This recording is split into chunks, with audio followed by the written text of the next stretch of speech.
next thing that we need to understand is retained earnings or retained profits or retained income.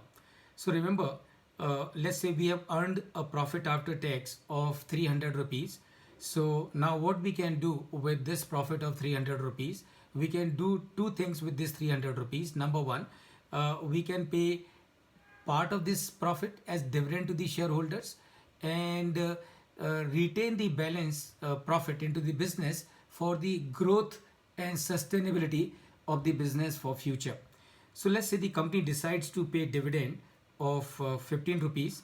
Now 300 minus this 50, which is paid to the shareholders or given to the shareholders as dividend, what remains in the company of the profit of 300 is 250. So this 250 is known as retained earnings, retained profits, or retained earning.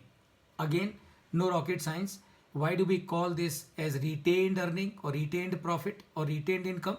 Because this is the part of the profit that the business has decided to retain in itself, and that is why it is known as retained earning and retained profit. Then next thing that we need to understand is cash accrual or internal accrual or cash profit.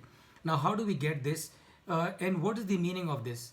The meaning of cash accrual or internal accrual or cash profit is how much is the total cash remaining in the business from at the end of the year. So I'm sure you will be with me that number one is the profit after tax. So this is the amount of the profit that the company has earned. It is available with the company, and plus depreciation and amortization is also available with the company. And therefore, how much cash is available with the company is 400. Now please remember, depreciation and amortization, depreciation and amortization are known as non-cash expense. Non-cash expense. So what is the meaning of non-cash expense? The meaning of non-cash expense is that though you are deducting expenses, depreciation and amortization as expense from your P&L, but you're not paying the depreciation to someone, you're not paying the amount of amortization to someone. So this 75 rupees I am charging to P&L, this 25 rupees I am charging to P&L, but this amount of 100 rupees I am not giving it to anyone. So if I am not giving it to anyone as a business, then where is this money lying? This money is lying within the business itself. And therefore, what is my cash accrual? यानी कि मेरे business में कितना cash accrue हुआ, cash profit accrue हुआ, and that is 400, right? So 300 of earning after tax, 75 of depreciation, and 25 of amortization, and that is what is your cash accrual.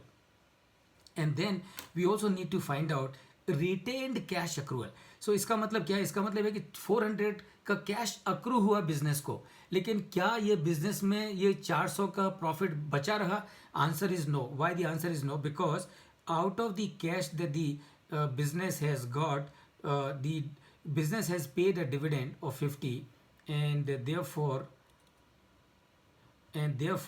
how much cash is remaining in the business is 400 minus 50, and that is 350. So this is the retained cash accrual. Retained cash accrual. Okay. I hope that makes sense to everyone. In case if you have any question, please go ahead. Else we will move to the other items.